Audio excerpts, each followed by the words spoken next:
Aaron Wan-Bissaka.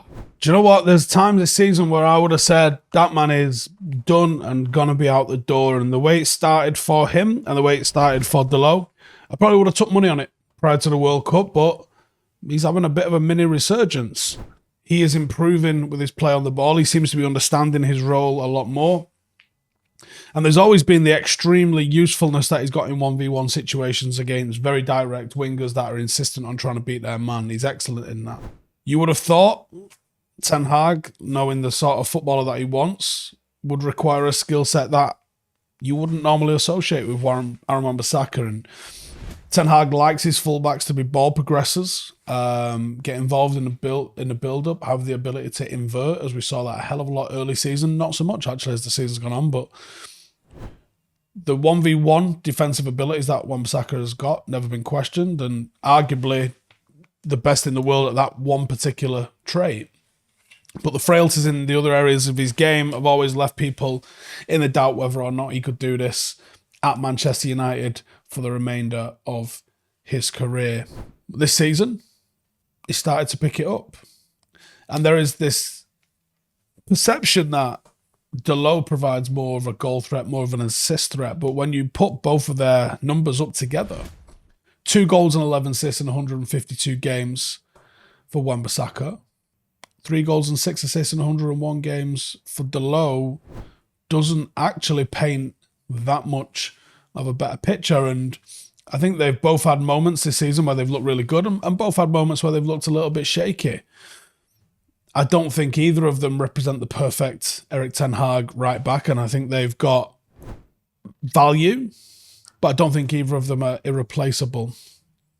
Now, Wan-Bissaka has been dribbled past just once in the Premier League this season, which is a hell of a stat for a fullback. I saw this all the time, that no one's dribbled past Van Dijk. Van Dijk doesn't engage.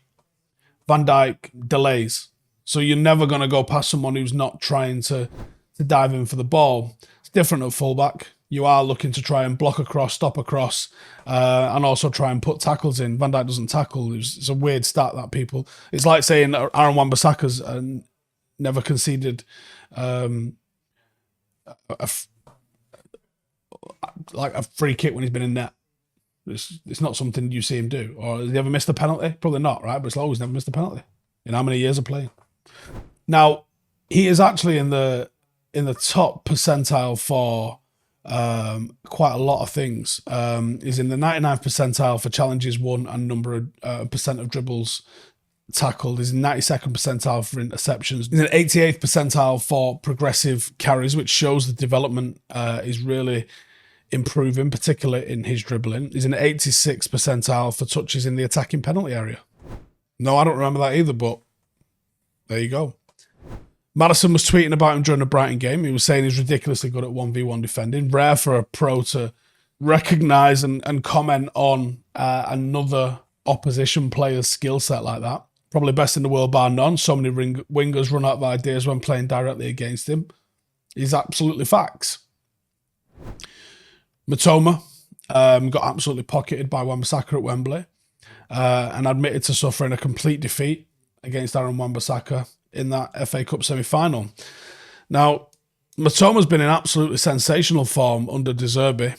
10 goals and 7 assists in 31 appearances this season. We had zero qualms in accepting that Wan-Bissaka completely shut him down. He said he's a strong opponent. That is what I thought while I was playing. There were a lot of situations where legs stretched at the end or he got the ball down at the back. I think it was a complete defeat.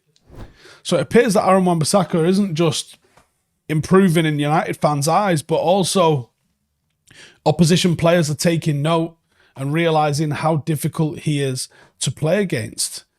And there are currently 2 first team right backs at the club, and United remain strongly linked to Jeremy Frimpong, who is an absolute offensive juggernaut. Surely there's not a space in the squad for 3 right backs, so something's gonna give. At the start of the season, first month or so of the season, I'd have told you Aaron Wan-Bissaka's out the door at Manchester United and there's not going to be any looking back.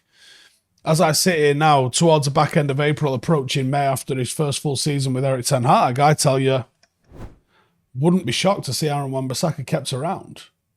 It might be a case of who's got more resale value and more people coming in for him.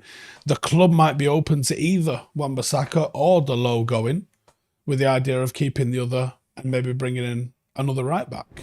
My question to you lot, has he done enough to warrant a new deal? Has he done enough to warrant being kept around? Has he lessened the pressure for United to get another right back, or do you still think there's levels and gears we can go through to upgrade? And what does that mean for Dalot? Let me know in the comments. See you lot in the next one.